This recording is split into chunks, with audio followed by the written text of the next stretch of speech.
Hello and welcome to the Morning Skate Podcast. I am Matt Moody, joined by DJ Mitchell. We're here to go through the 14-game Thursday DFS slate. Let's dive in.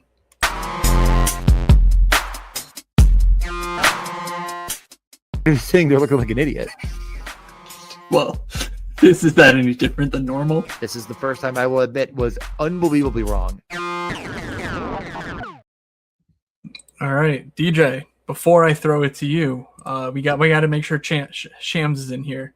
Shamstron, this time I'll remember to hit play and not miss the whole stream like on Monday. That's very funny. I have done that before. You hate to hear that. You really do. Yeah, I hope you're here. Yeah, there's a running. How you doing? I feel like there's a running bit. He is here. There's a running bit between us. I feel like in the past where I would be like, well. And coming up again soon, we're like, I'm off on Fridays from work after tax day, and it's just a lot easier. And you're like, do you ever work? And then the other day, you're like, yeah, I just finished up the Calcutta stream for, Swolecast. And I'm like, in the middle of the workday, you're just drafting Calcutta or I guess bidding on Calcutta. So Masters weekend. There are a few things that I care about in sports other than hockey, but the Masters I feel like is one that I pretty actively care about and watch. So it's exciting.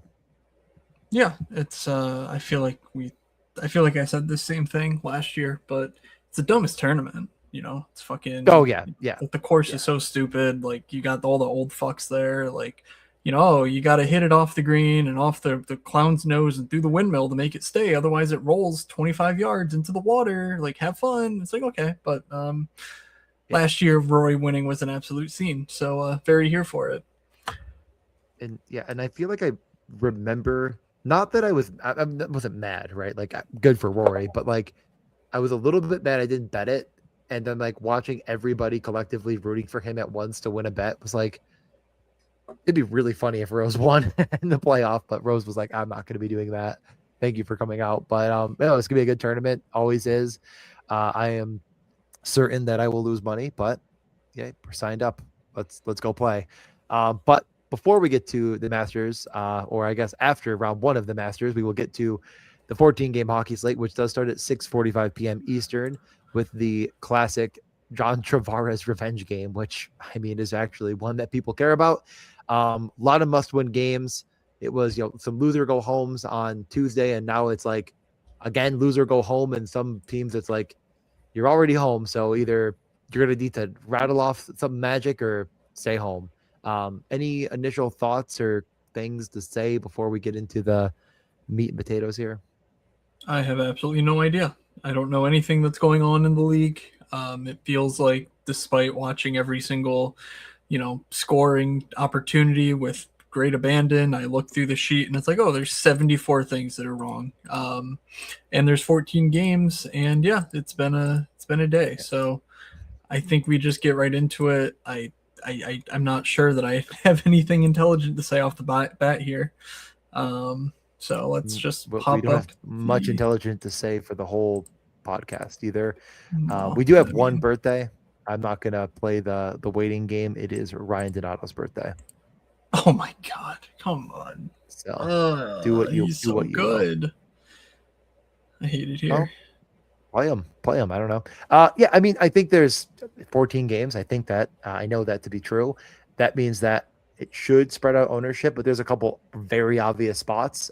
Colorado with some changes. They will not have the revenge narrative. Now some Kadri in the lineup. Well, I think the Nashville. Do we know that? Do we know that? We don't know. I don't know that. Did you not tell me that directly before the show that he wasn't playing? Like I was thinking your word for it. Okay, he got hurt. He says he's out. Okay, there we go. Great. Thank you for calling me an idiot in theory. Okay. Or a liar, really. Okay, back on track here.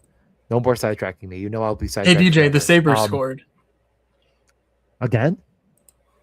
Oh, they did. Jason Zucker. Oh, a squirrel. It's too easy. I mean, it's on right next to me right now because Sabres for the cup. But anyway, back on track. Colorado feels chalky. Nashville, Utah feels like a really, really good game that should get some level of ownership. I wonder if people are – I think the most interesting pivot point is Anaheim. Like they've been so bad, and really LA. Like those two seem like again like really really really good spots that like can you plug your nose and pick them? And then the last obvious chalk is the Islanders in Ottawa. So anything you want to say before we just go game by game? I think I just gave a little snippet to start to get things going here. But anything you want to say? Yeah, I think every game has some level of incentive to it. Maybe besides Carolina, Chicago. I don't think Colorado's clinched their division yet, right? Or did they just do that the other day? Clinch their division. I think they did. Okay. Carolina is a Y. They have a Y. They clinched the division. Yeah. Okay. So Yep. then there's what, 2 games out of 14 that don't have a team that's at least playing for something, be it seeding Carolina or a hasn't playoff clinched the spot. conference, but That's true. like Colorado's I the guess only team that has clinched the conference, and in theory, Okay. I think this win would be the President's Trophy. I believe 6 points. No, maybe not. Who cares? It could Gotcha. clinch it. So you could make a case that every game has something. I think. Mm-hmm. But Yes. let's just probably every game's worth talking about. We're going to talk about every single game. By the way, it would clinch it because they hold the tiebreaker over Carolina. Okay. They have way more regulation wins. So cool. This is it. President's Trophy could be shorn up. The Eastern Conference is pretty likely to be all but shorn up. Let's just go game by game. I mean, every one of these games, we'll talk about the implications. I think game 1 has arguably lower implications than many, although the Islanders are again like losing go home status against the back-to-back Toronto Maple Leafs. Starting with the Maple Leafs, they are putrid. They're very bad. They don't really do much of anything great. They have like 1.5 good players that remain on this roster, and they are getting pumped against the Washington Capitals, who are not great in their own right. So I'm not going here, but are you going to try to convince me otherwise? No. The Islanders now have Pete DeBoer, so all their problems are fixed. Their defense will be good.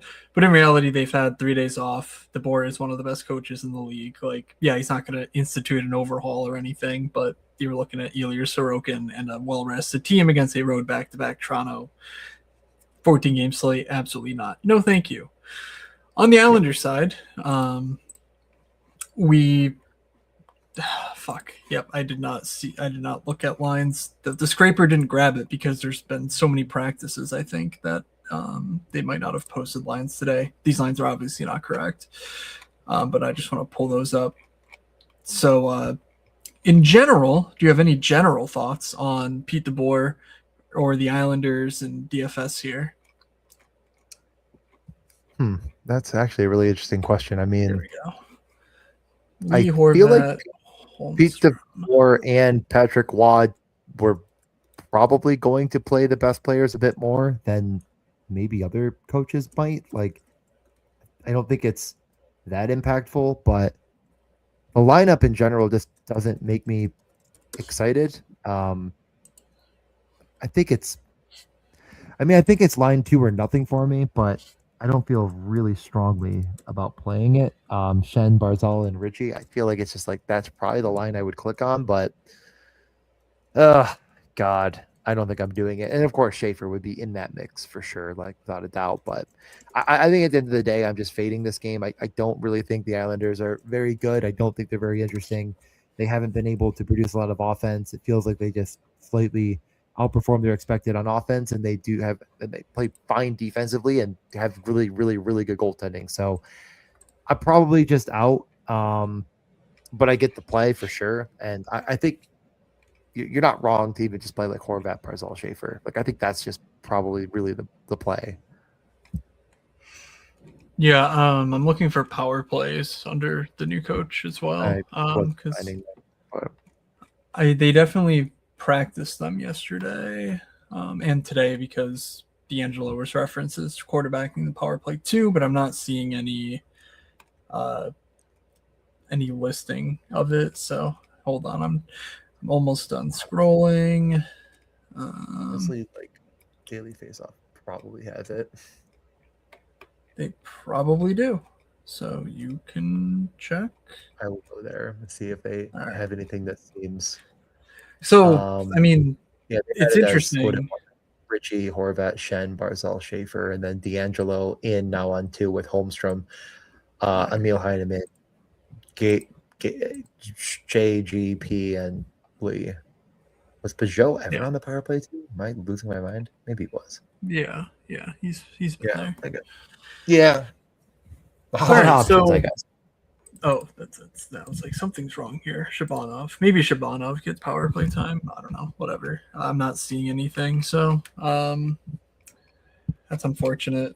But if you do see that, do let me know because it is curious. We were very much uh, under Patrick Waugh. Getting the best players playing the most minutes, which we like. There were a lot of issues with this team that Ilya Sorokin was covering up, but under Pete DeBoer, for example, Dallas hardly ever stressed their big guns up front. And who knows if that's just a team by team thing. I think Vegas was the same way under DeBoer as well. Um, so we'll see. I'm not too worried about Matthew Schaefer's minutes. I think I'm more worried about the price than I am the minutes at this point. 6,900 is just a lot to ask for a defenseman. It's really you just got to get 2 bonuses really to make that 7K like a must have, and that's hard to do as a defenseman. This is about the best matchup for it. Home must win to stay alive, multiple days off, Toronto road back to back. Like it's all shaping up to be very much in favor of the Islanders. Um, I do think that the second line is my key interest. Kel Ritchie though was Patrick Waugh's guy. Like it was very clear through the press and whatnot that Waugh was like going to the table for Kel Ritchie even before the season when I think he spent some time in Bridgeport. That he wanted him on the team. So we'll see. I mean, DeBoer had a spotty track record of bringing in younger talent. Stankoven I think was a positive sign there, but um, a bit of a reputation in that sense. And Cal Ritchie certainly hasn't been setting the world on fire. So there's a bit of risk there. Braden Shen also took a shot off the foot in practice. I think he's okay, but just double check that. So while I like the Islanders, it's really hard to narrow down what to do. I Yeah. think what I'm looking for primarily is if Shabanov is on a power play unit, Shabanov and Heineman on this third line, they're a combined, 6K. Feels pretty crazy for 2 guys who I think are just really good NHL quality shooters, and just taking a huge value chunk, and just hoping that against Toronto everyone gets there. And since if everyone gets a little bit, those guys have the prices to make it worthwhile. And I think one of them could also hit a shots bonus in just 25, 27 shot on goal game. Like those guys are volume shooters. So that's my stance. I just can't see myself spending up for these big guns on the top lines and top power play without any sort of certainty on the status of the guys around them. Yeah, I think that's very fair. I mean, yeah, but I'm not planning on playing the Islanders. I like the second line. I really like Schaefer, but only in an Islanders stack. All right. A team that is also in a, this is even the blender of all blenders turned into a overtime win or shootout win. So shootout win.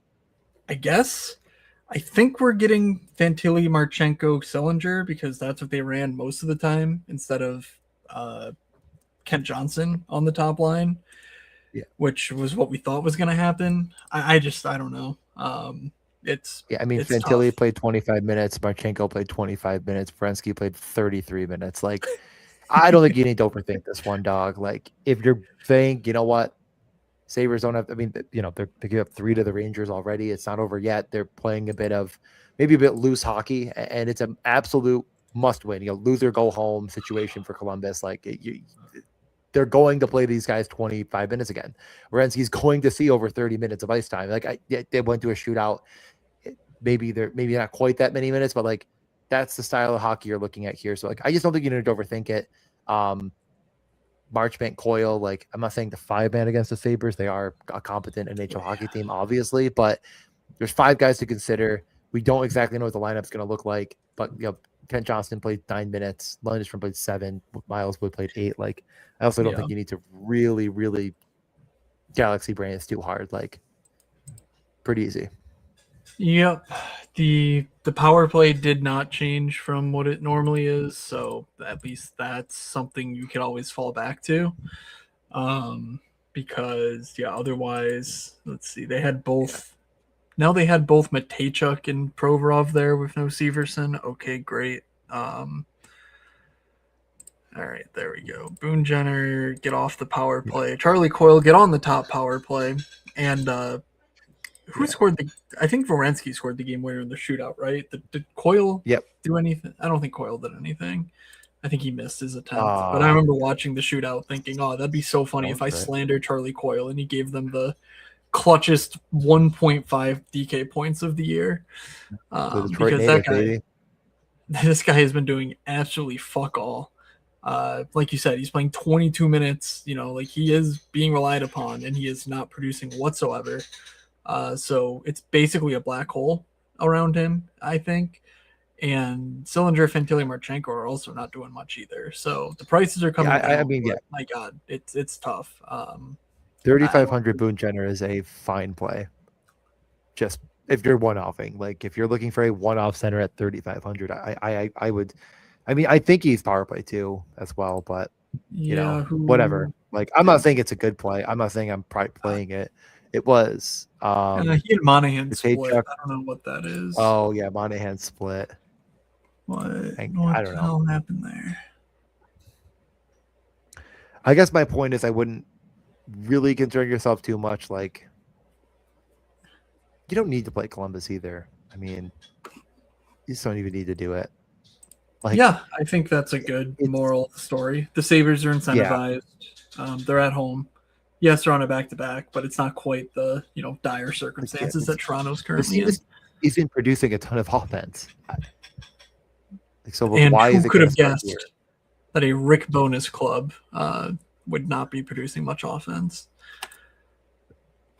By the way, the Rainbow Sheet, not very into this game either. No, one of the worst of the night, and the second worst by actual goals. So the results aren't there. The underlying process isn't really there. Let's go to Buffalo, where they are up 4-2. There's 4 minutes left. 4-3. 4-3. Yes. Krebs, Tage, Tuck, Doan, Norris, Benson, Zucker, McLeod, Quinn. Not expecting any changes. Any changes come on the fourth line rotation merry-go-round and the third pair merry-go-round. Status quo. Tage has been fine, but I'm not super interested. The defensemen are interesting. Dahlin's probably too expensive, but Byram, Power, Samuelson all play a bunch of minutes until they tell us they're not trying to get the 1 seed in their division. I think we got to trust that they are, so I'm not expecting any nonsense afoot. And Jack Quinn is probably the best value option in this entire game. Anything to add there? Well, that's exactly correct. Great. Nothing to add. I don't plan on playing this game. There's just bigger fish to fry down the stretch. We get to another game that I guess on paper, like fundamentally doesn't sound very good, but of course Philly, Detroit, for Philly, I guess they could spare a loss maybe, but any loss becomes very, very, very impactful for their chance of making the playoffs. They are third in the Metro. If I would have told you that 2 weeks ago, you probably would have said I was crazy, but here we are. They've been playing really well. Detroit, back in February, they seemed like an absolute stone lock to make the playoffs, and they have fallen off the face of the earth. So this is Philly wins, and it feels like it really is starting to look like a Philly-Pittsburgh round 1, which I'd be really excited for. And if Detroit wins, can they potentially claw their way back into maybe being in the mix? So huge, huge, huge implications here. Philly's really cheap. They're a bit of a mess as far as like stacking in DFS goes. I guess I'm a Forrester, Zegras, Tippett kind of line guy. The other option, of course, is Martone, Dvorak, Konechny. And the bravest of us all might look at Bump, Cates, and Michkov and probably not play it because they don't really play any minutes. But are you a line 1 or line 2 Philly bro? I mean, in situations where they need to play for offense, we've seen Michkov get up 16, 17 Yeah. minutes for sub 4K. I don't think that's a problem. And he was helpful in getting them the 5-1 lead last game, so it's not.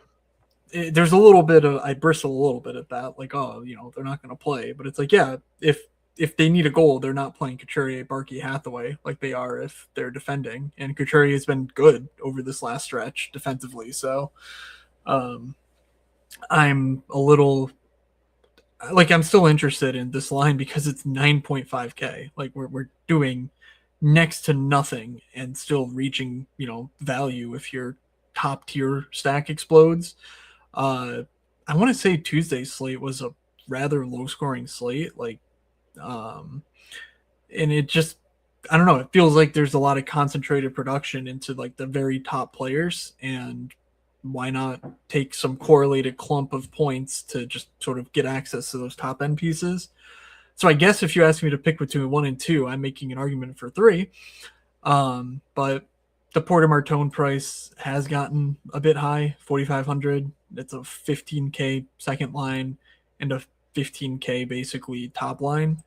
Both have been fine by these metrics, by underlying and actual production. So, gun to head, I think I go Trevor Zegras. I think he's just a sort of offensive catalyst that I Yeah. want to bet on. But yeah, not a super strong take there or anything. Yeah, I think of the lines we've talked about so far, it's probably my favorite, but not by a huge stretch. Detroit is really got to be, yeah, like I said, it is do or absolute die.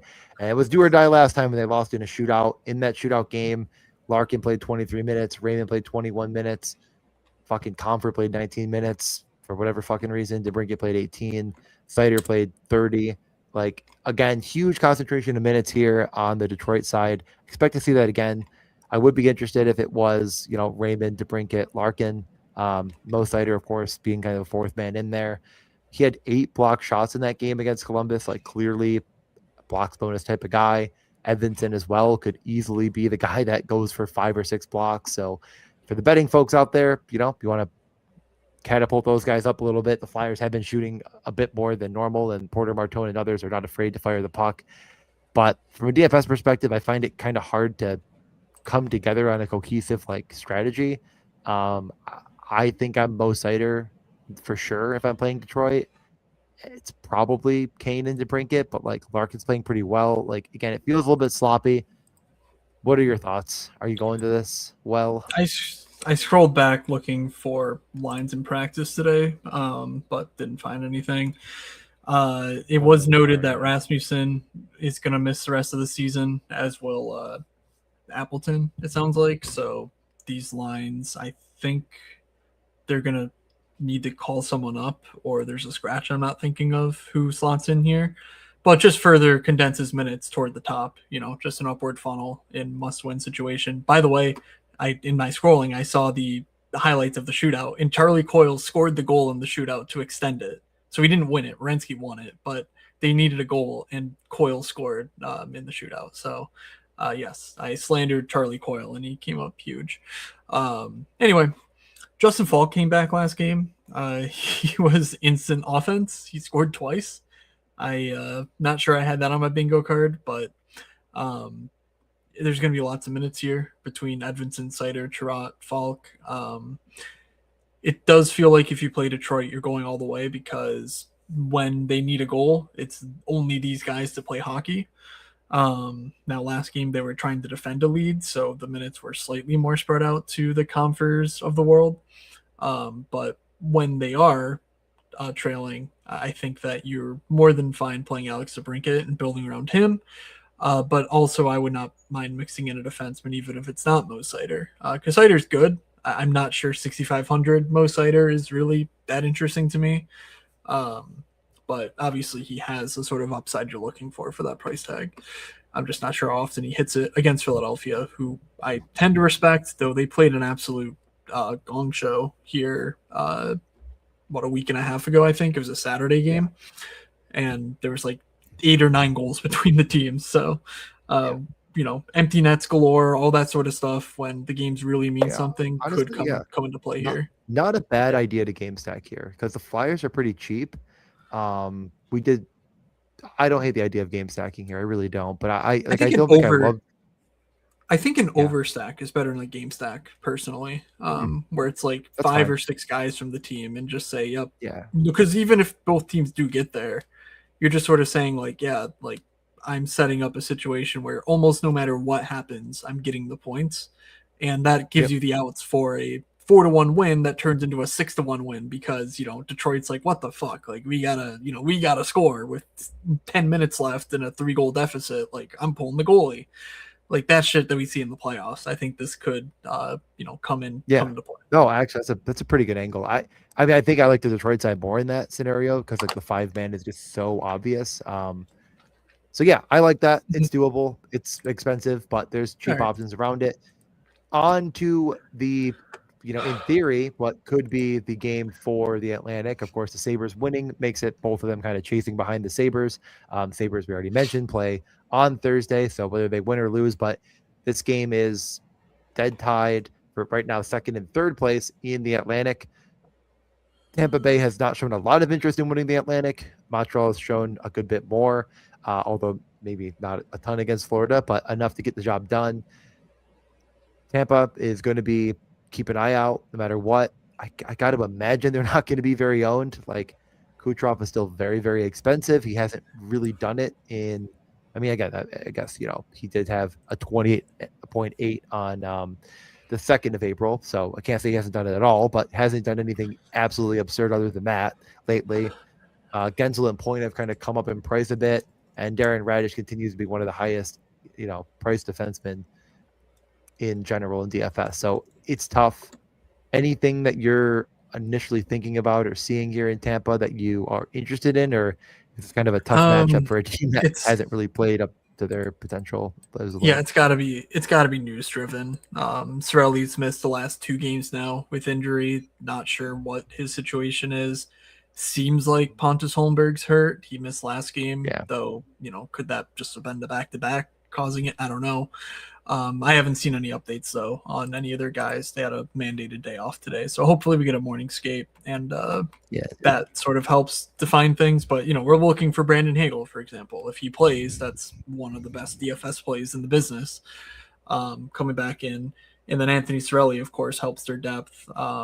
As currently constructed, this team's obviously horrible. Like Kucherov is Mhm. great, but they just don't have it down the lineup to really compete. They sent Dylan Duke down, so I think at least someone's ready to go because Dylan Duke played last game. I don't know though if like a Scott Sabrin is the guy instead. Like not that interested obviously, but like Peltier, Geeky, Duke was their fourth line. So any of those guys being sent down would be an indication that someone slots in that space. I'm just not sure Yeah. who at this point in time. Last game they went with Gonsalves on the top power play, though I don't. Yeah, I think Bjorkstrand was power play too. They got clobbered and they're tanking. They don't care. They don't care about this game. So unless we see Hagel suit up, I'm playing it as Tampa doesn't really care.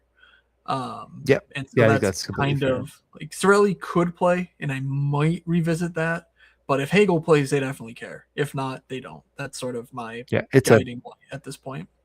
and like even with the day off, it's still like 3 games in 4 days. Like it's not great, End of the Yeah. year, all there's so many signs pointing to don't spend all of your cap on Tampa. So we can move over to Montreal. I mean, I guess I'm slightly more interested here, but every single day that goes by, I get less interested in spending all of my salary cap on Slavkovsky, Suzuki, and Caulfield. It's good. It's worth consideration. Might even be something that some people click on. I don't think those people are going to include me because like you need an absurd amount of points for them to pay off, and they have it in them. But against Tampa, like there's still going to be some tough matchups that they're going to have to face. So I'm probably out on this game entirely. Are you thinking if Tampa doesn't have Sorelli and doesn't have Hagel and maybe Montreal 1 is a little bit obviously more interesting, but like, are you actually going to maybe click the buttons? Uh, I don't know. Right now, Tampa's listed as a slight favorite, and Yeah. that doesn't feel right. But Bet it, also, bet it, bet it, bet it. Oh, but sorry. also, are we just giant dog? Well, I mean, here's like we just don't know. Like that's clearly an indication that Brandon Hagel could play. Anthony Cirelli could play. So if that happens, I'm certainly not that interested.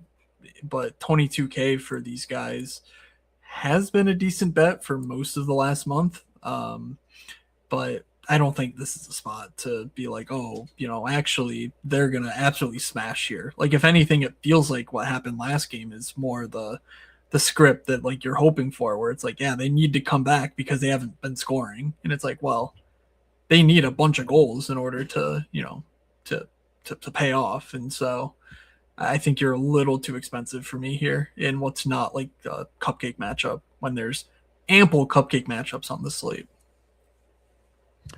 I agree. I think that's fine. There's really not a lot to talk. I mean, Demidov, of course, after you said doesn't have a ceiling, went out and put up 14.5. So, I mean, wow. What am I going to do without that? Congratulations, try. though. They are very much in order for you on your big Thank you. achievement. Thank you. Thank you. I'm not that interested in that game. I do think the next game is quite a bit more interesting. Implications on one side, albeit not many. Like Pittsburgh's basically a lock, but they certainly shouldn't stop winning. The Devils are dead, but they played really well as of late, Don't look at other than the Tuesday. game against Philly. Just don't look at Yeah. Tuesday. Yeah. It's an interesting matchup because like the Penguins have pushed tempo. They've been really good offensively, really, the top six in general.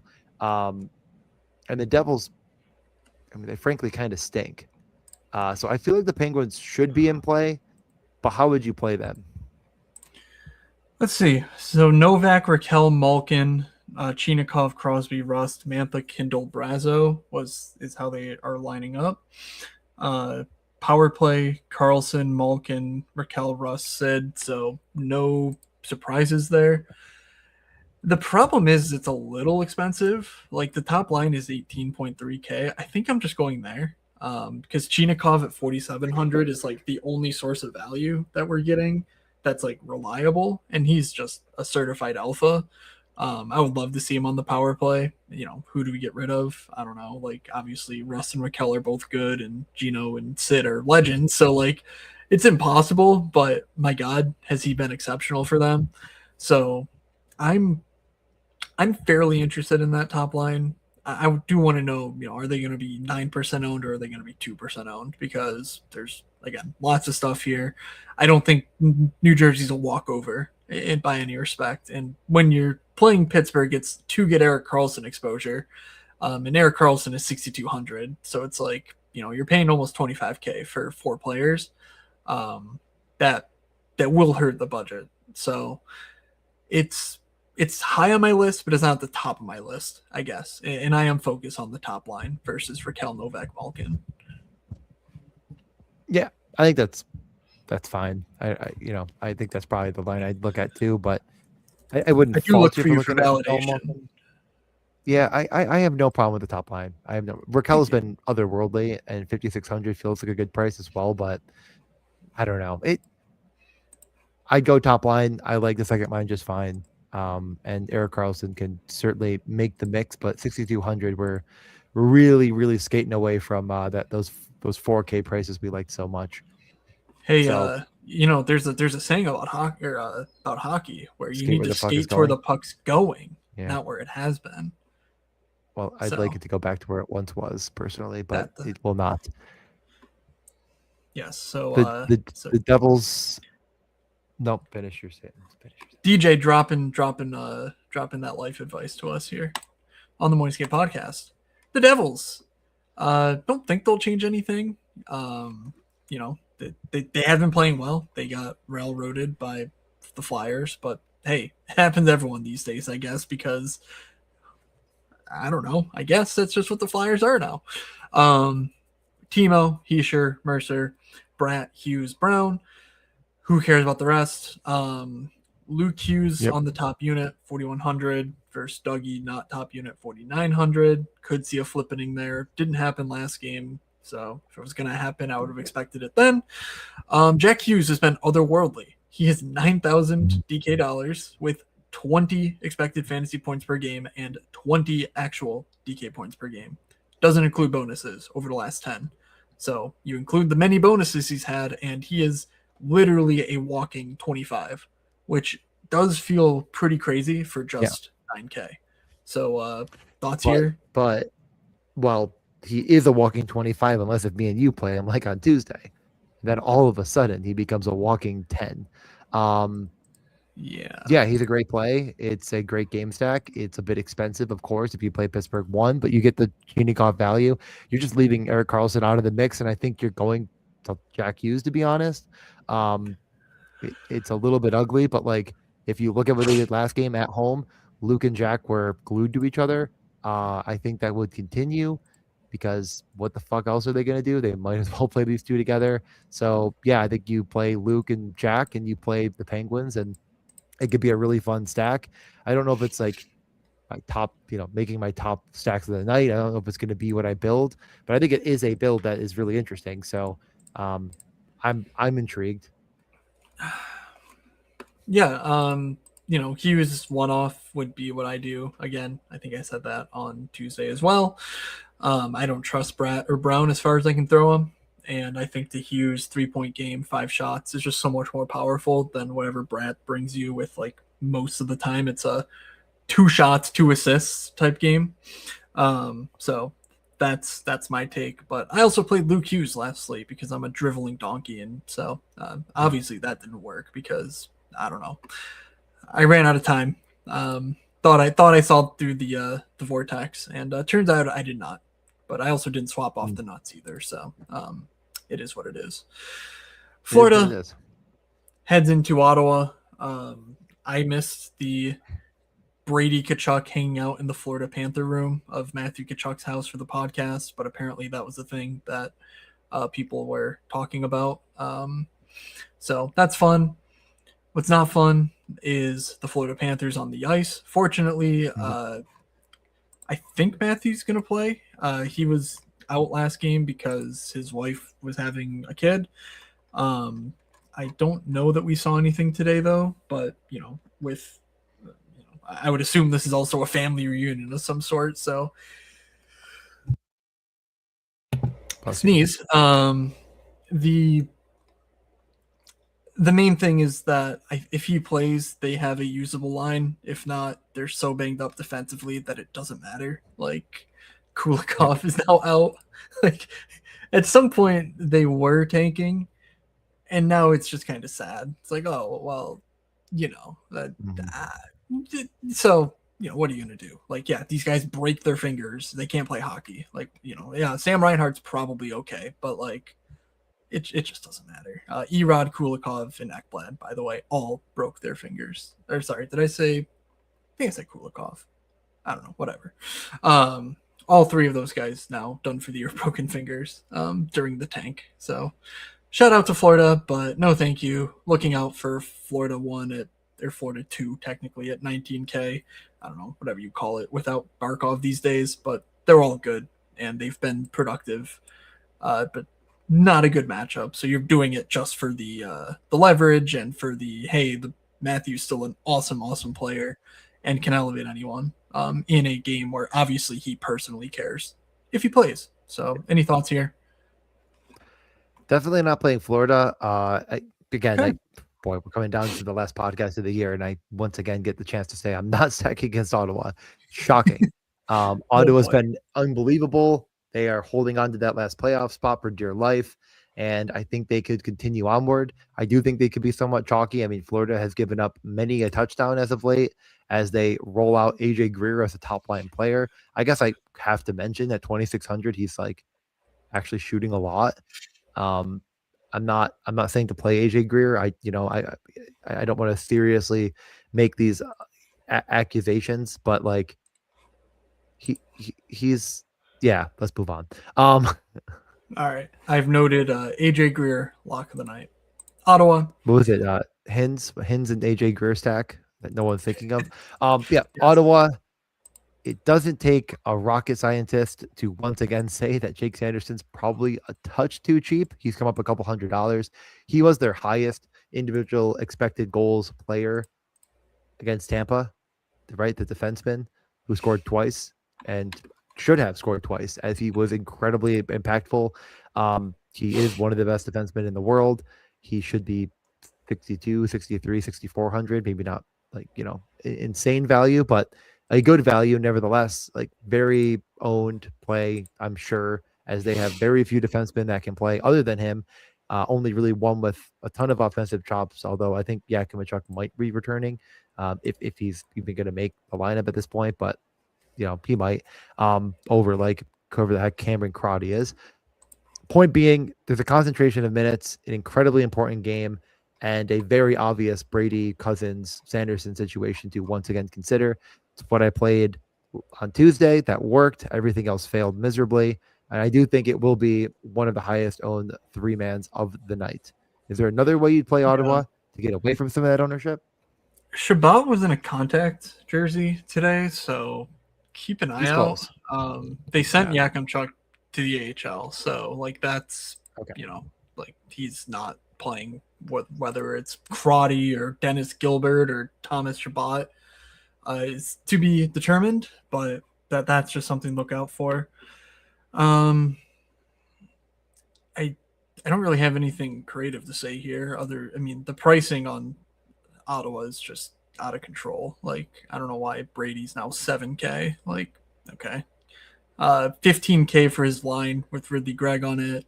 And you're getting 33 expected DK points over the last 10 and 29 actual.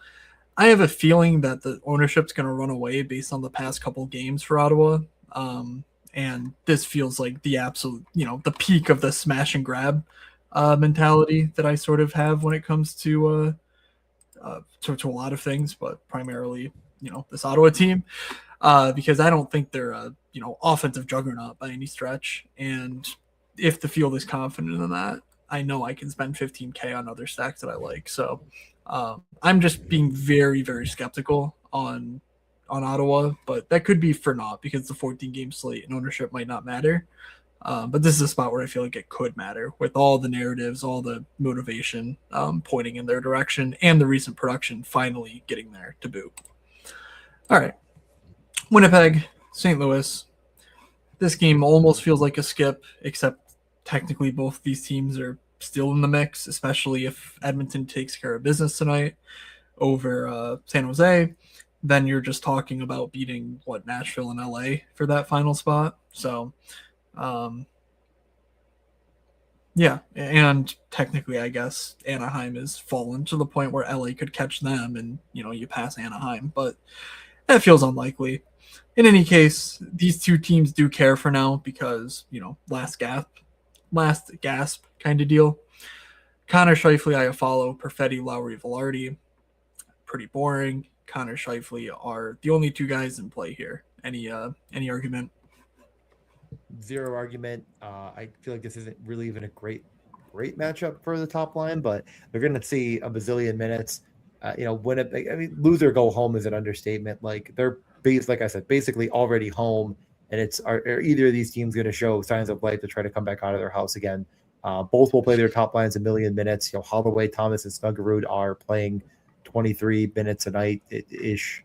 Broberg is playing 25 minutes a night. He's really cemented himself as the top defenseman on one side. And then the other side, you already named the players. I don't think we need to spend much time. It's obviously Connor, Scheifele, and Morrissey. Velarde and Perfetti are ancillary pieces that kind of are on the fringes. I guess if you are like me and you said, maybe Ivan Demidov is a play with stacking. Sorry, there's like a knocking in my house. I don't really know where that's coming from. Can you hear that? I heard something, but it almost sounded like a heater or something. Yeah, I don't know. Anyways, though, the point being is like if I said you could play Ivan Demidov with Montreal 1, you could certainly play Velarde or Perfetti with your Winnipeg stacks, but I probably won't. But yeah, I think on this other side, it's like either you're paying all of the money for the top line or I don't really know what you're doing here. Yep, that sounds about right to me. The middle six was different for St. Louis. Just didn't update it. It's fine. The the main thing though is of course his top line being absolutely dynamite. Did they? Yes, they finally got scored on at 5-on-5. What the Filipovic stat since March 1st? They were up 15-0 at 5-on-5. They scored one, gave up one at 5-on-5 against Colorado here. So no longer perfect, but they are going to play a ton. They are priced at 20K on the nose with Sterling production, maybe a bit lower than you would think given the way that they've been playing.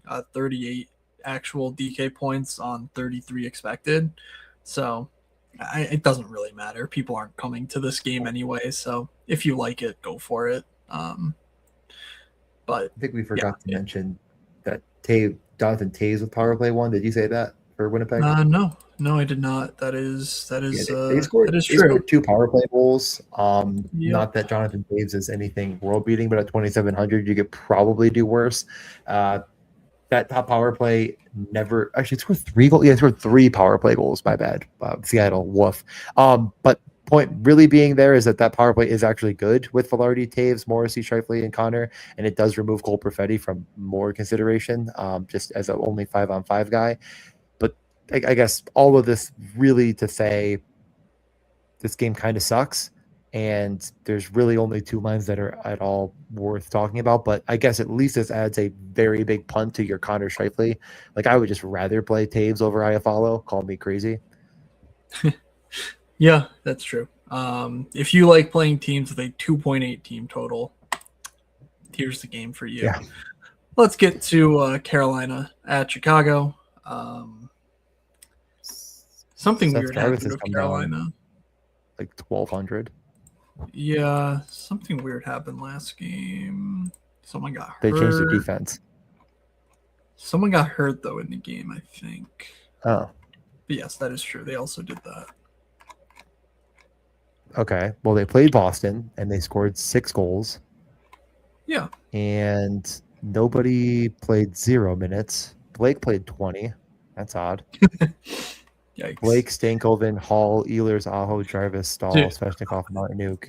I don't know what you're looking for. shout out to friend of the show, Kel Naughton. But he DM'd me on Discord yesterday and he was like, I duped with 3 people in the 100-man 3-3-3 on an 11-game slate, and it was Carolina 2, with Montreal 1. Just and it was Zach Whitecloud and like the exact same team. Goalie, one off D, 4-man, 3-man stack, and Carolina 2 was like the play of that lineup, and that's gonna stick with me forever because 3 people on an 11-game slate went like, yep, that's the team. So that always worries me when you're seeing a bunch of people solidify around the same idea. I'm not seeing who it was. So yeah, they did change up the D pairs. I thought Sean Walker or Chatfield got hurt, but I'm not recalling which, and doesn't really matter anyway because we're not playing them. But Shane Gostisbehere moved up alongside Slavin. Not sure if that stuck or not, but he's 4,500 if you want to play Carolina pieces. I would add on Shane Gostisbehere, especially now if you got to worry about fucking ownership on Carolina pieces if you do that. So, yeah, the Seth Jarvis situation is kind of crazy. 6,300. I know you mentioned it, but like Sebastian Aho is 7K. That means you could play Seth Jarvis as a one-off with or you could play him with a mini stack Svechnikov or Gostisbehere, or Nick Ehlers. Honestly, go crazy, because that's just too low of a price, and he doesn't need to get 25 points to be a really good value at that price. If he gets his normal 21 points, you're okay. Versus the 7,500 guys, that's sort of a must-have. So I don't know. Anything else?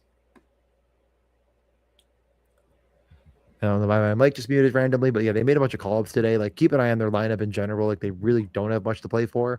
But it could turn into a bit of a donkey fest of a game.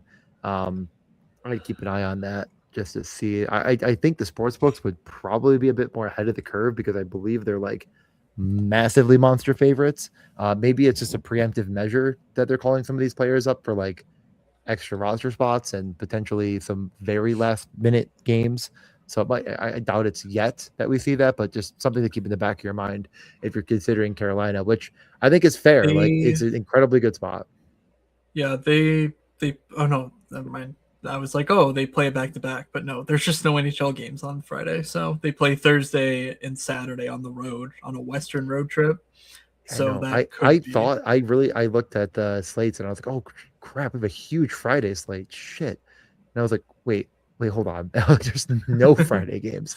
I was Yeah. like, threw me for a loop. Last big slate on Saturday. So keep an eye on it. I mean, just keep an eye on every night. The Hurricanes situation could be crazy. But this game is right now, not a good spot for the Blackhawks, but could become one. And if it does, it's pretty obvious where to go. I mean, Frendella is incredible talent that's really, really playing well and just not really getting rewarded enough. He's not with Bedard, which makes it a lot more difficult. Connor Bedard is not living up to the I think he's as good as Macklin Celebrini hype that only I'm saying. The one player in this lineup that I was talking about, and we were sort of debating like Frendel or Frank Nazar, and got to tell you, Frankie Nazar is really starting to show up as a pretty valuable daily fantasy player. I don't know if we ever like had him pegged either like, or at least I or you felt incredibly strongly either way on like what is Nazar going to turn into. But at 4,100, it does feel like quite a value, even in a tough matchup. Like the ceiling has just been there. He only has two games that are almost, but one was over 30 points and one last time out against San Jose that was right around 30. Of course, we're talking about playing the Devils and the Sharks, not the Carolina Hurricanes. It does cap you, but at 4,100, he doesn't need 30 points to get there for you. It's an interesting spot to consider. Like this lineup is pretty bad, but I don't think it's horrendous, and it definitely is playing up tempo. Yeah, And the it's Donato's birthday. yes, Ryan Donato, his birthday, big news there. But Frankie Nazar's legitimately an interesting play if Carolina pulls the thing where they're giving veteran rest to Stahl and Martinook because you'd expect Bedard to go out against the top line and Fresnel to go against the second line. And with Martinook and Stahl, it's like, yeah, what do you win when Frank Nazar gets 15 minutes against them? It's like, yeah, probably not much. But if it's against the likes of Kokaniemi and Eric Robinson, like that's a huge difference, even if Nick Ehlers is out there with them. So I think that's an interesting thing to watch for. But I played Frank Nazar like an absolute sharp on whatever the last game was, Monday I think or Sunday, and he scored twice and he had like half of my team's points because I'm just terrible at this again. So it's good. I feel like it's only in play though if the news breaks the right way. In which case, you're also probably better off mixing in a Bedard or Frondell with it, just making a power play stack out of it. Allowable. And then you do that, it's like you're playing Chicago on a 14 game slate against Carolina. Like, okay, It's let's concerning. do It is concerning. Minnesota and Dallas is a really interesting game. Why? These teams are both very locked into where they are, but also the winner has the upper hand. In what way? What the fuck are you? What are you doing? In what way? Am I doing what? I'm just. Are these two teams? Are these two teams maybe going to play each other in the playoffs? Is that what you're insinuating? Yes, and home ice is on the table. There you go. There you go. You finally said it. You came right out and said it. Do you think one team is more?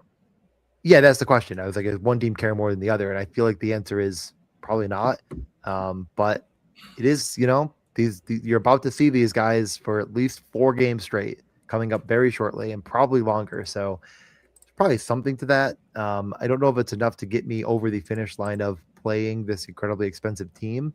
There are cheaper pieces around it, but even they have come up in price. Like Ryan Hartman has been unbelievable. I know you've ridden those coattails to the top of a few leaderboards. He's 5,300 now, though. He's not 4,200 or whatever he was before.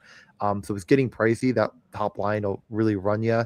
like 20K almost, I believe. The second line, Marcus Johansson, whatever, take him or leave him, but Matt Boldy is 8,600. Quinn Hughes at 7,500 again. Like it's really expensive against a Dallas team that has a formidable top six, I have to say, with Brandon back in the lineup. And like, I think you just kind of throw this game in the garbage can. Like neither team is showing a massive aptitude to like really play these top guys in crazy amounts of minutes. The game on paper just doesn't look good from a goals or a shots perspective. So like, are you really? And like, there's no value really. Like Hartman is gone, so what value is left? I don't know. So I think it's a fade for me. You want to try to talk me into another direction? Yeah, I'm fine going down with the Minnesota one ship. They've been playing Cool. unbelievable hockey. Like last game was their first done in a while, and I tell you, they had 4 breakaways, like clear cut breakaways, and scored on none of them. I think Hartman had 2, and the other guys each had 1. And it's like, yeah, it happens. But they are generating out the wazoo. It's a 19.5K line that is just. I feel like they're playing as well as Montreal right now. Montreal's 22K. Yeah, the matchup's not great, but Dallas, Dallas has been leakier. I I'm not sure that Dallas can control this game at 5-on-5 the way that they want to and make it a slow tempo game. So yeah, it's tough. I think Kaprizov is a singular talent, and I feel like there's as much incentive here as anywhere, especially given last year. Like we know Minnesota didn't have home ice; they lost in the first round, and I think it was 6 games, and Dallas won in 7, like in the first round. So like it should matter. Not at the cost of health or whatever, but like we know Dallas isn't getting their main guys back. They're not getting Rube Hintz back. They're not getting Michael Bunting back. So like their second line is still kind of up in the air. So you can maneuver around Eriksson, Boldy, Hartman, Kaprizov in sort of a way to get them each some looks outside of that singular top line in Dallas, and away from Miro. So I I like it. I don't love it, but I think it's sort of in the mix with like the Pittsburgh, similar price, similar outlook for me as far as like 2 guys who I really like, and then a power play player or a second line. Jesus Christ, a second power play dude who I think is just the stones in Hartman, being comparable to Chinikov. All right, Fair enough. the Dallas side. Yeah, I'm not playing this. I think they'll go 11-7 again. Again, they just aren't getting these guys back. So keep an eye out Bunting's for that close. sort He of was news. practicing. Yeah, I want to say they said, like, I want to say I saw something that was like doubtful, but yeah, it's possible for sure. Let's see. I'm not seeing anything. I don't know. He doesn't make like the Yeah, okay. world Here of we go. Here we difference, go. but it is, better. Golitzin says the final 2 games are the soonest Hintz or Steele might play. The hope is that Bunting can play Saturday. Yeah. So they're getting close. I mean, again, like I think it's Minnesota or nothing here. I don't think we need to spend a lot of time on it, but I think it's nothing for me. And if you go down to if you're just a Dallas slappy through and through, and you want to play a very very low owned Robertson, Johnston, Franton stack after it was, I have to assume somewhat chalky on Tuesday, and I have to imagine I don't even know what they did. Honestly, I can't remember that game at all. They played Calgary and they scored 4 goals, and I think Johnston kind of nuked. Right? yeah, he had 2 goals and 5 shots. They had the 5-on-3 in overtime or 4-on-3, where they got That's like right. 8 shots. Yeah. Okay, I'm remembering. Yeah, now it's all coming back to me now. I forgot he scored twice, Jiminy. So yeah, he kind of got there. So like, if you just rode that line last slate, and you want to go back to it, would love to see the real Mikko Rantanen please stand up, but I guess at this point we're just getting 9 points out of him. It's just so hard for me to say like, yeah, play 8,400 Robertson, but 7,200 Johnston, and to just actually leave Mikko Rantanen at 6,600 off that lineup. Like, I'm never doing that, but I'm also not playing it. We can move on. Yeah, The defensemen aren't very interesting anymore. Harley's cooled down. Miro's just Miro. So not anything here. For me, Calgary heads into Colorado. I think we mentioned off the top, Nazem Kadri hurt. So did we even discover anything about his status? I think we I did. just said he's out. Yeah, okay. Yeah, he said on the radio that blah blah blah, like not sure the timeline, which is obviously not good. So, Calgary last game when Coleman, Backlund, Coronado, Farabee, Frost, Green, someone named Suniev, Strom, Pospisil. Who cares? We're not playing. We're not playing Calgary. Zane Perek is a little bit of a breakout. Down the stretch here. So, let's see. What is his actual production looking like? I know he's been shooting more.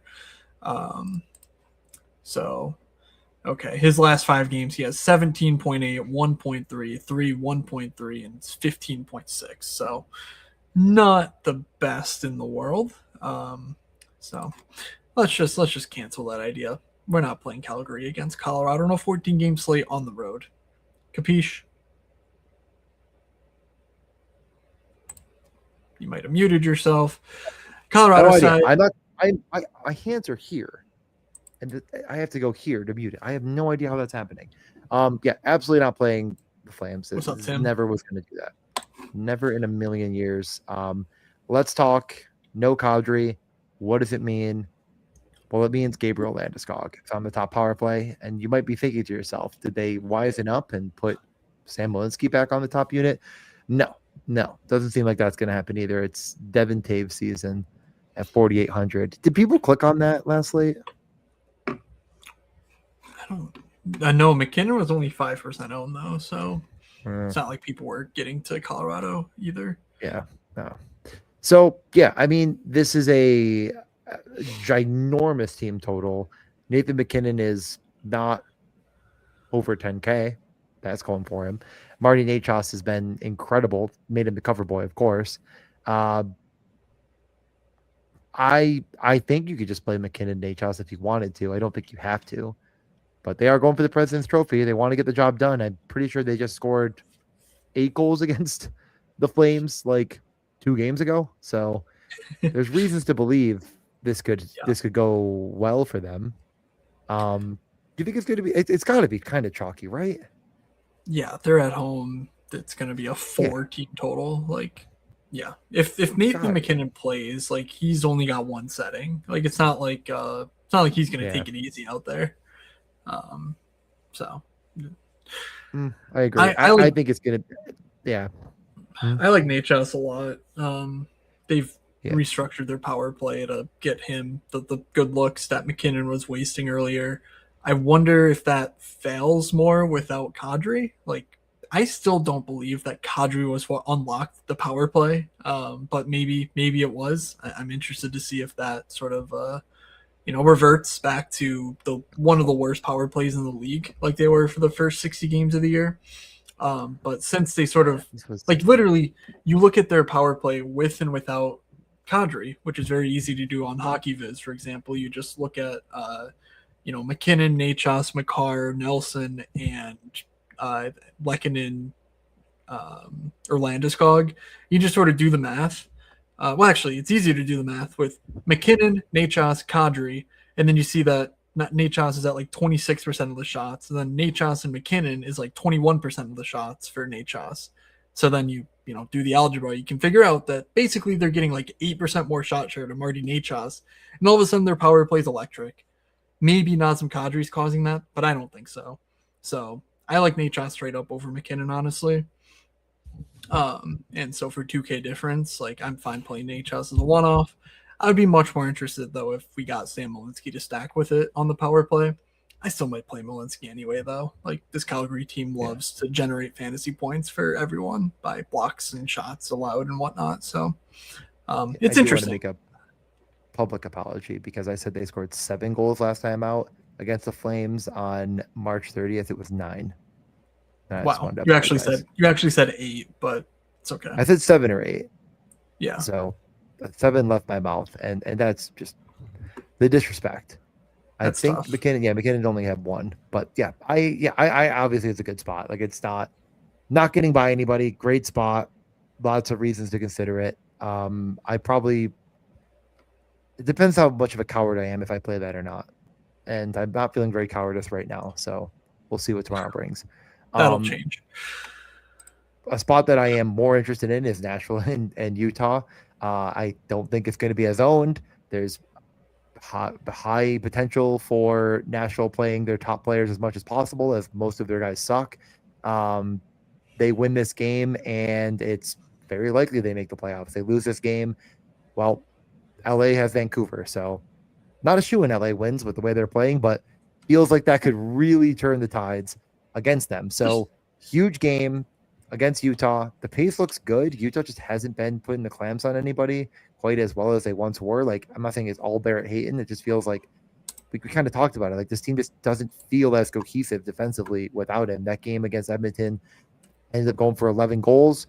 Um, I'm not, Utah, I think played the better end of the stick there, but it's tough. So I am interested in Nashville for sure. They are coming off of what 3 points in the past two. They looked. I mean, I think they're like good against Anaheim. I mean, a Noonan was just on another planet, and they capitalized on other opportunities. So yeah, O'Reilly, Forsberg, Stamkos, Marchessault, hell, Yossi, Matthew Wood. What are your thoughts? Yeah, both sides of this game look good from an overall level. This game leads the slate in Corsi pace over the last 10 at 5 on 5. It is second in goal pace at 5 on 5 over the last 10, and it is third by expected goals. So lots of positives there via the rainbow sheet.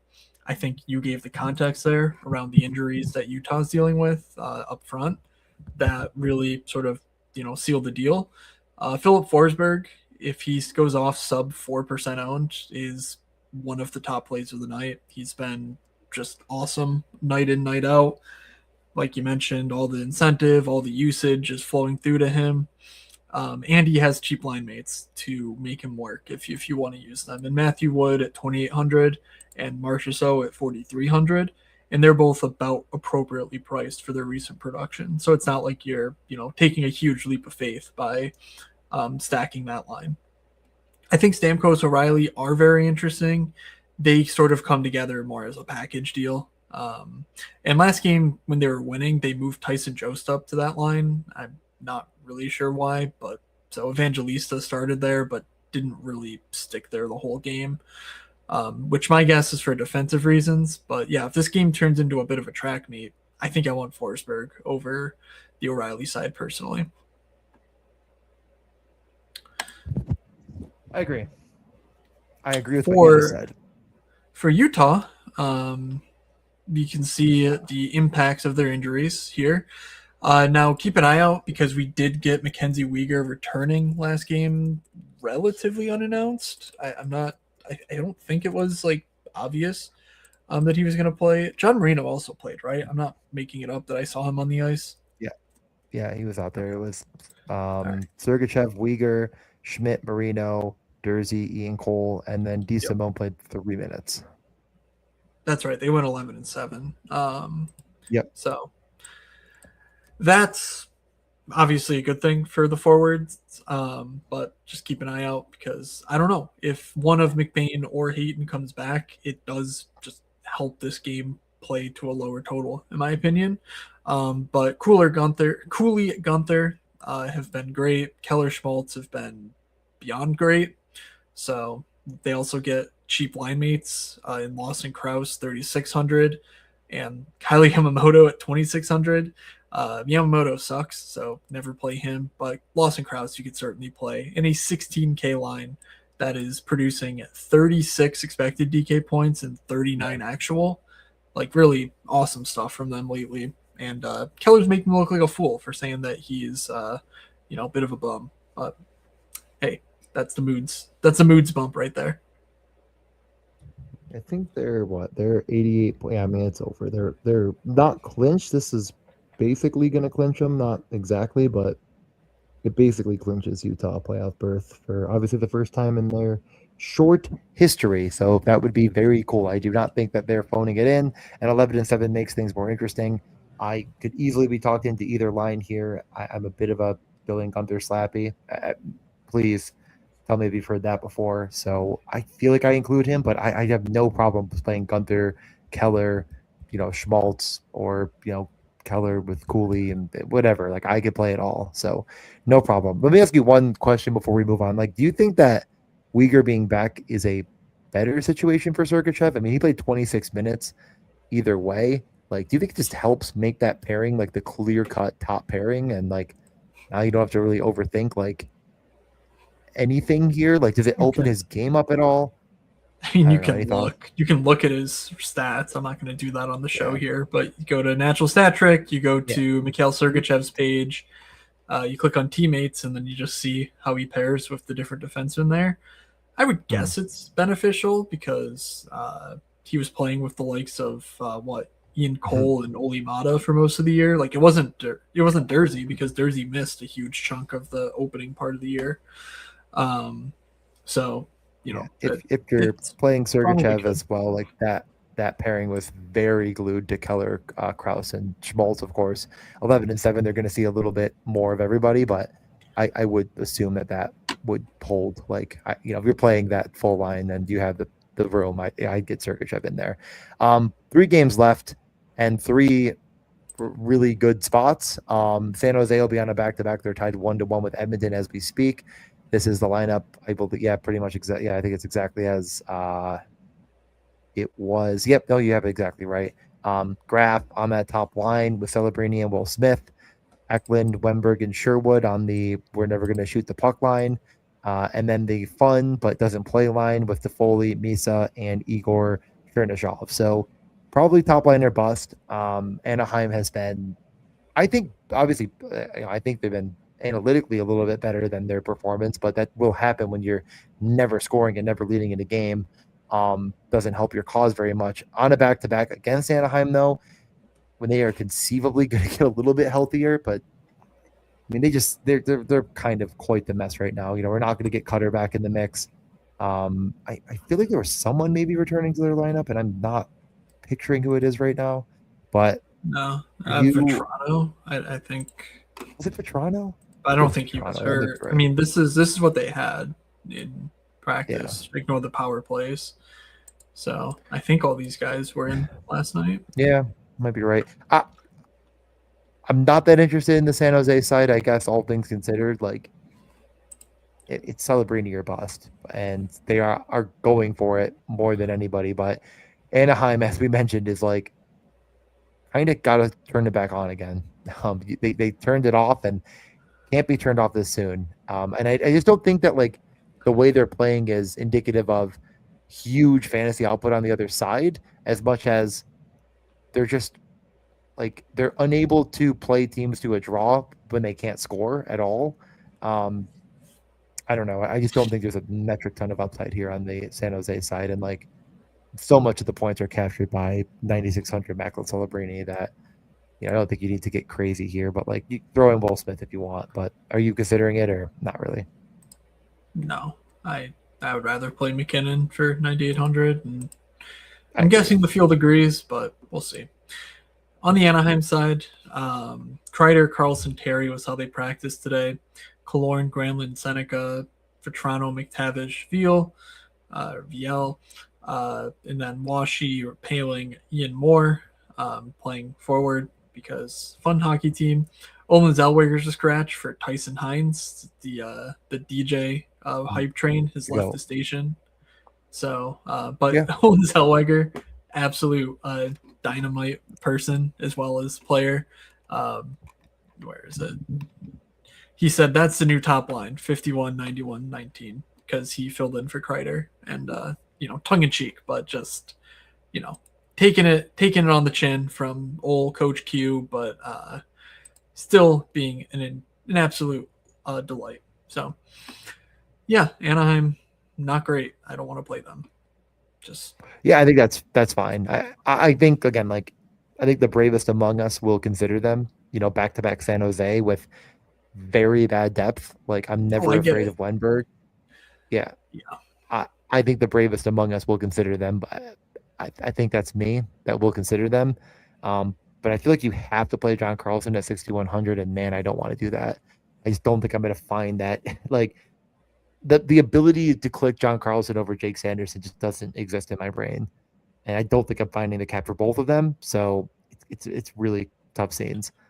They're cheap enough that you could maybe try to make it work with another stack that's solid, but it's going to be something I circled around that I think just doesn't end up landing for me.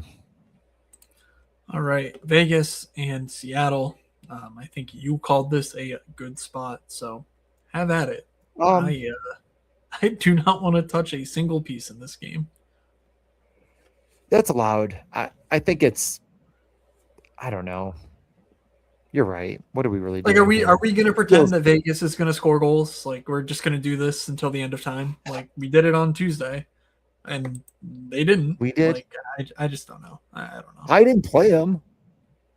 Okay, I mean, we.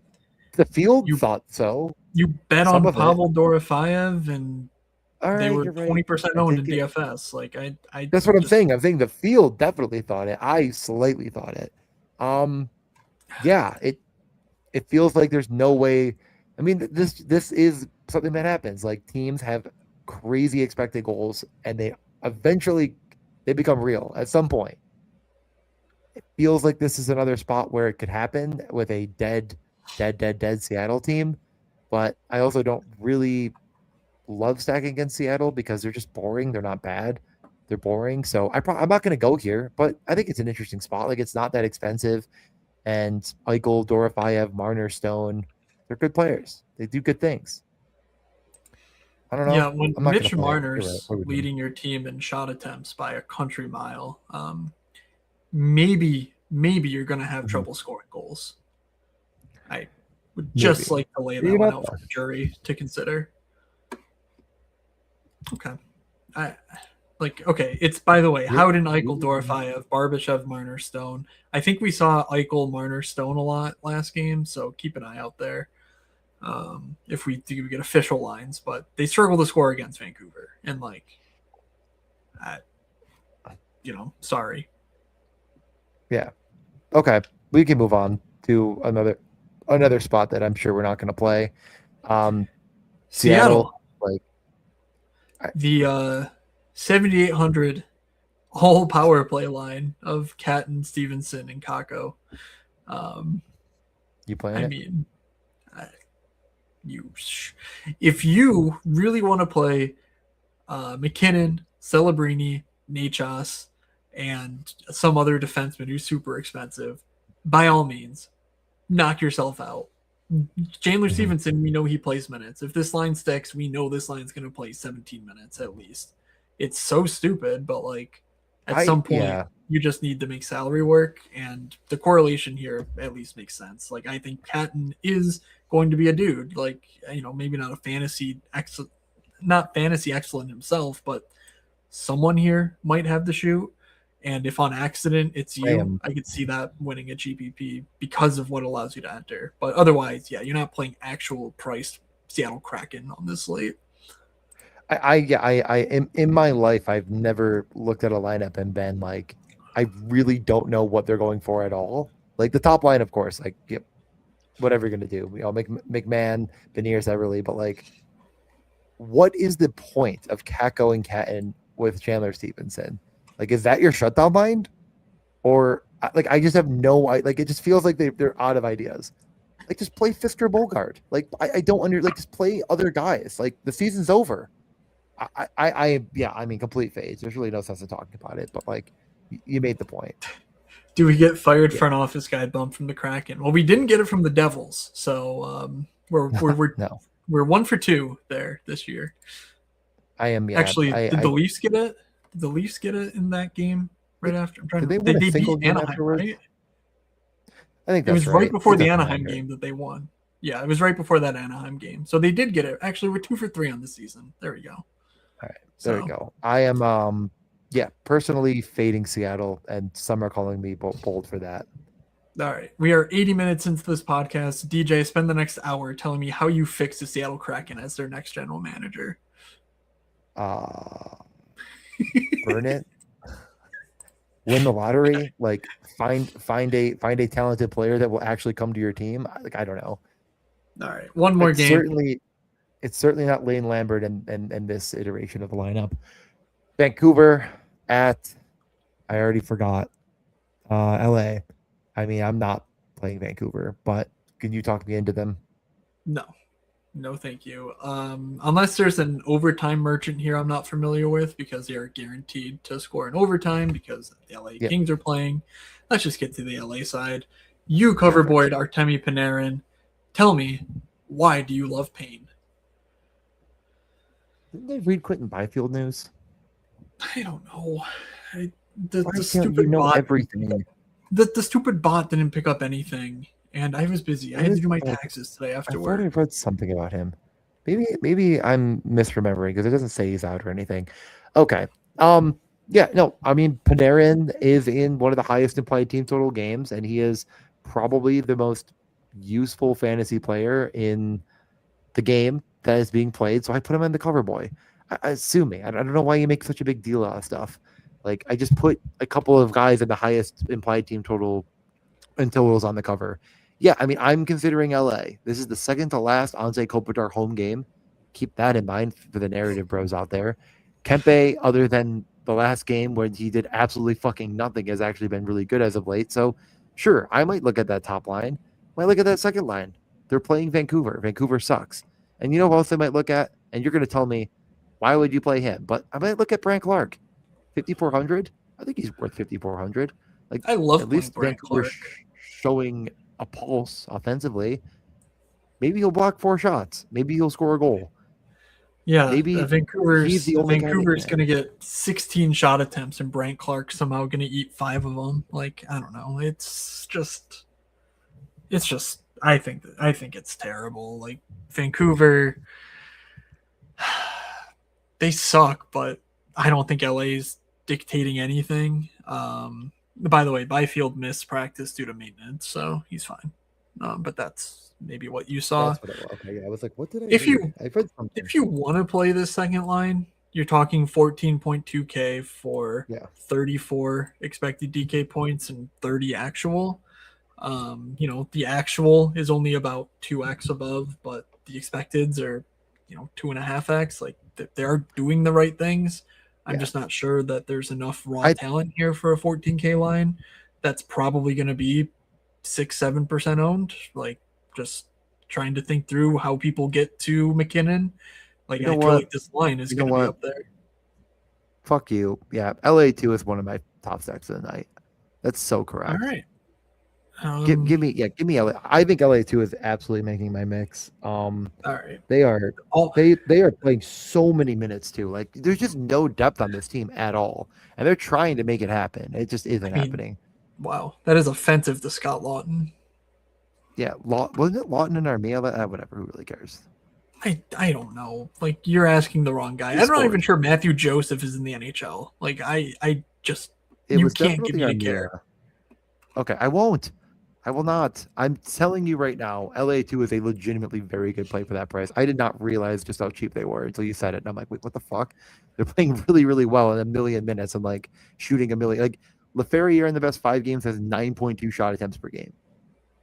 Like that line is doing the offense, and the top line is pretending that they can. Panarin was the cover boy, so throw him in there. Make it a 4-man. You know what? Great. Hell, make it a 5-man with Brant Clark. You did it. Oh Vancouver my sucks. god. Oh my god. Yes. LA is going to get that 1-0 lead and go, all right, Brant Clark, 16 minutes, and Vancouver is going to lay on their backs and go, oh, rub my belly because they just want to roll over and play dead. And they may. They sure might. Let's be bold. Let's be brave. Nashville 2. Marchessault Wood There he Forsberg. goes. I mean, honestly, I'm not saying I would have said it if you didn't, but I Nashville 2 is right up there with my favorites. Definitely agree with that. I'm gonna be less brave and go right back to the Ottawa 2 well to go with my LA 1 and play like a 8% owned and a 16% owned stack. Do you think 16% Ottawa 2 is right? Or do you think I'm going low? I mean, Are you playing Ridley Gregg as part of it? I think I would. Yeah. Oh, why not have the winger No, spots? then yeah, then they're not going to be okay. Well, then yeah, I think Cousins, Kachuk might be 12% I each, understand. and then Sanderson gets up there too. Like combinatorially, I don't think you're looking at more than 7%, but like still Mhm. that feels like high relative to other Yeah. options. But I'm Okay. not thinking of the $20 versus the 333 or whatever 333. the high stakes is that I'm building for, trying to think through. Um, Fair enough. so Okay. No, I think God, I'm fine I with what I've had. okay. Great. I will go with Pittsburgh one. Chinikov, Sid, Rust, and Okay. I'll We say were it. mhm. I'm not afraid to fade Eric Carlson in that sort of a lineup. It's 6,200 defense is just tough. There's a lot of forwards that I really like here, and I feel like I can scrounge in the couch cushions and find a 3K defenseman that I like that allows me to spend up for upside forwards. It pains me to say it, and I might still play Eric Carlson, but I would rather play Brian Rust in that stack than Carlson, personally. So, We were over 4 on guaranteed goals last time out. I need to look up something before I make my. well, well, now it's time for guaranteed magnolias. Mm, why? For the thing. Um, I bet Rom to win. Congrats. We didn't get Anaheim power play, did we? No. All right. We, I don't we trust got a lot of Uncle. Anaheim power plays yesterday though, and We did. I can tell you one thing. Wasn't working. No. I will take Troy Terry. Okay. That is brave. That is bold. I respect you for going there. Thank you. He is how much? 5,700. Okay, cool. I'm gonna be evil for the last show and just do it. I'm gonna go Sam Bennett, 5,700. Cool. Why? Okay, just fine. Because Florida, I think Kachuk plays, and like Linus Olmark is literally in the press going, actually, I'm still broken inside. So if you can stop talking about me, that'd be great. And they're all like, drag us to the playoffs. And Matt Kachuk is awesome. Like, I don't know. Like, Bennett's been doing the things and not getting production for it. We know that flips sooner than later. Like, just seems good if Matthew's in. All right. You want to go first? 5,300 for us both. Mhm. I haven't looked yet. Are you looking through? Hartman, Stamkos, Zuccarello. I will go Ryan Hartman. That dude is Yeah, I my guy. absolutely couldn't take him from you. Yeah, thank you. That would be On an incredible against the point law. streak. Let's see, points in his last 7, and geez, 4 multi-point games over those 7. So, yeah, Ryan Hartman continue to cook for me. Let him cook. 5,300. Boy. I will go with. Man, this is a lot of guys that are in my stack right here. I just was like, oh my god. You know what? Do another Panther. As Sham I'm says, Panthers randomly play great against teams in the Atlantic.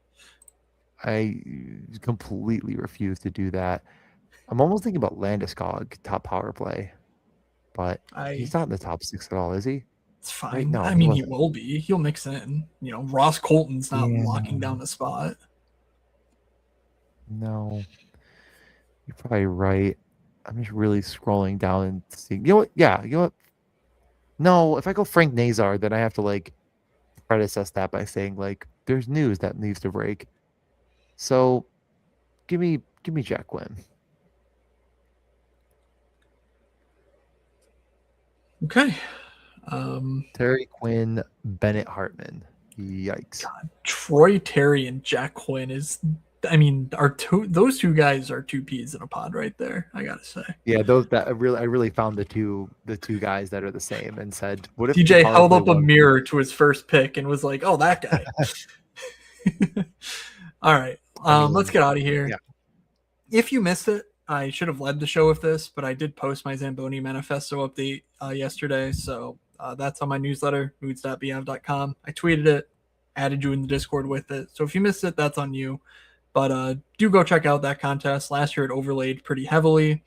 Hoping to avoid that because, we like having hockey contests in the lobby. But I'll be honest, I'm not maxing it either. Like, drafts are just a drag for me. I just prefer the, DFS aspects. But one more to start right now.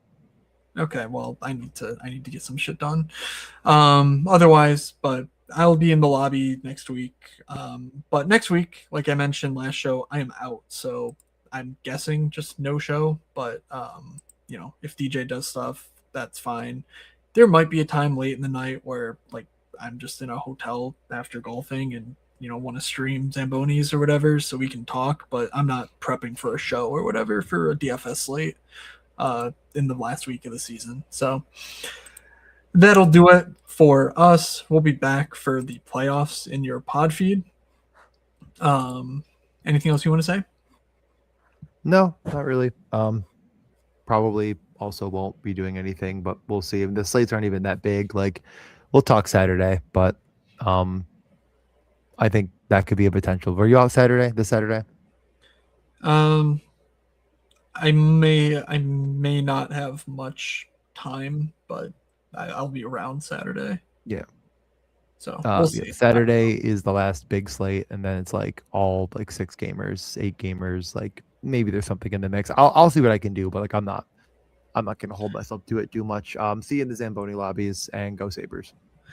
Alrighty, and of course DJ posts his bets every day on Twitter. So if you need something from us, you can go there. And I'll also be able to post a rainbow sheet and whatnot in the Discord, just not for the pod. Alrighty. Thank you all for hanging out with us. Like I said, we'll be back for the playoffs and playoff round 1 preview. I know the schedule sets it up so that next Friday is like open. So maybe something there via Zamboni or playoffs.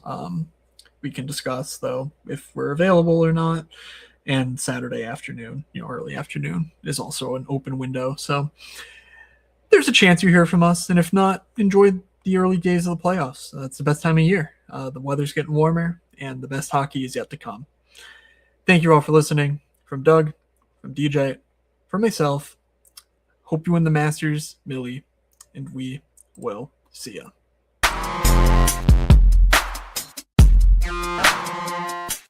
You're saying they're looking like an idiot. Well, is that any different than normal? This is the first time I will admit was unbelievably wrong.